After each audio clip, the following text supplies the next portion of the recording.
شفنا الهوسه جوا، قالت ما تعاين جوا. انا عندي الولد ارضع بيه، عنده جاهل جاي الدنيا ارضع بيه. قلت والله بالفوق عاينت لك جوا وشوف لك شلون الهوسه، الغراض مطشره، المدارك ايش شلون جاب لك المدارك؟ لا والله عايزين طشريها، وابوي مطلع المدارك ووالدتي وخواتي. يابا احنا ذاك اليوم رجعنا ومرجعيننا ورجعوا قسم من جناسينا، قالوا ماكو انتم تسافرون. انا من نزلت جوا المدارك بيدي، قلت لهم يابا تعال عمي باي تسافروني للنجف، المعسكر مال النجف. قالوا لا تسافرون، بس انت الليله ما تسافر ويا اهلك. يابا قلت لهم عمي يسافروني ويا خواتي بدنا وابوها هذي بدنا. قالوا لا انت عائلتك واحد وانا اهلك واحد. قلت له صح. قالت ما يرضى اهلك ما عندك هاي المراه. قلت والله المراه. ظلينا وراهم 3 ايام.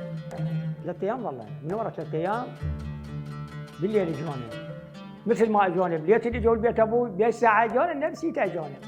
قالوا متحضر؟ قلت لهم والله متحضرين ما عندنا شيء، هو غراض ما نقدر ناخذ، كل شيء الحمد لله والشكر. انا بوقتها كنت مسوق حمل مال ميوه ذاك الوقت، نجيب من بغداد الحمل من جميله زين، ابيع برتقال وتفاح وما قالت ودني محضرين والله على حطه جيده. الله يا معودين خلوني بس يومين 3 اعطونا خلينا نكمل ذني نسوي مصرف لنا. قالوا والله لا مصرف ولا غيره، مكان اللي جيت بيه ترجع لي. يا خلف الله عليك. جابونا وين؟ جابونا للمشتل مال الكوت، المشتل هذا. جابونا للمشتل لقيناها صارت لك على كيفك، شتف وطق شتف. هاي العوايل وهذا مرجعين ابنها، احنا ما ندري بالاول سالفه شيء، لهم عاد 3 ايام ثاني هم لاعبين لك دور. اي والناس تعيط وشو تبكي. وهاي واحده من عندن من ضمن خواتي اللي سافروهم هم مرجعيها، هم مرجعيها. جماعه ويا ما مشي ويا بيت ابوي، قال يابا واحده من خواتك هم مرجعيها هنا. يابا شلون؟ قال والله ظلينا حوالي شيء من 6 ايام ولا 7 ايام دور من المشتل.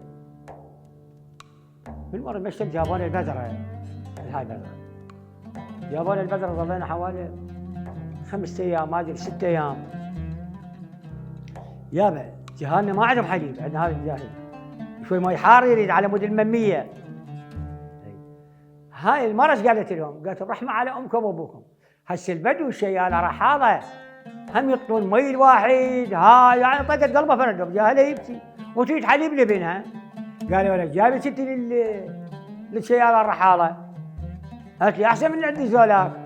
قالت لهم اي والله صدق، لما الجاهل جاي يبكي لي حليب ومي حار ماكو، والله حكايتهم صدق.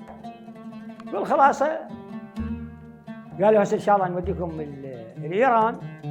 كان الخميني جاي، هاي التاليه هاي مال هسه انا عبرنا على 80 ترى سنه. يابا الخميني هسه هناك حليب كام وبعد شني مي حار.